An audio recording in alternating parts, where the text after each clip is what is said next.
بڑے بڑے بوجھ اٹھائے ساری زندگی، شہرت اپنے ساتھ بہت امتحان لاتی ہے، بڑے بڑے بوجھ اٹھائے، باپ چاچے تائے بابوں کے جنازے اٹھائے، پر بیٹے کا جنازہ اٹھاتے میری کمر ٹوٹ گئی ہے۔ میں تمہیں باہر سے زندہ نظر آ رہا ہوں، میں اندر سے ایک مردہ لاش، میرا اندر خالی ہے،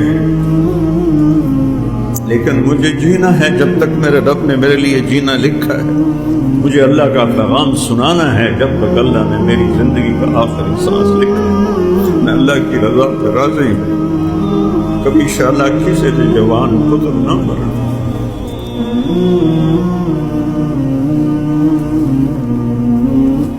بجائے اس کے کہ میرے غم میں شریک ہوتے، کہ چھوٹے چھوٹے مفتیوں نے فتوے دینے شروع کر دے، وہ شرم کرو، وہ شرم کرو۔ فقہ سمجھ کو کہتے ہیں، شامی پڑھی ہے سمجھ کوئی نہیں ہے، ہدایہ پڑھی ہے فقہ کوئی نہیں ہے، سمجھ کوئی نہیں ہے کہ اس زخم دل پہ مرہم رکھنا ہے یا نمک چھڑکنا ہے۔ آپس کے تعصب نے، دیوبندی بریلوی جھگڑوں نے دین کی شکل بگاڑ کے رکھ دی۔ جن چیزوں کا نہ آخرت سے تعلق ہے نہ دنیا سے، اس پہ مناظرے، جھگڑے، فتوے۔ یہاں ہمارے بچے دہریے ہو رہے ہیں، ملحد ہو رہے ہیں، اسلام چھوڑ رہے ہیں، لڑکے لڑکے آپس میں شادیاں کر رہے ہیں، لڑکیاں لڑکیاں آپس میں شادیاں کر رہی ہیں، اور یہ نماز جنازہ کے بعد دعا کیوں کروائی اور ختم قرآن کیوں کروایا، قرآن خوانی کیوں کروائی؟ اور پورے پاکستان میں قرآن خوانی کرنا، قرآن مل کے بیٹھ کے پڑھنا منع ہو گیا۔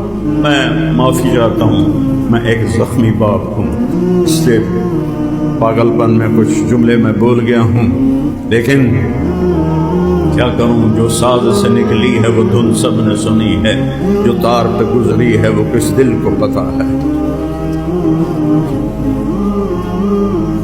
اخلاق سیکھو، انسانیت سیکھو، کتابیں پڑھنے سے نہیں علم آتا، علم اور چیز ہے، نیکوں کی صحبت سے آتا ہے، اہل اللہ کی صحبت سے آتا ہے۔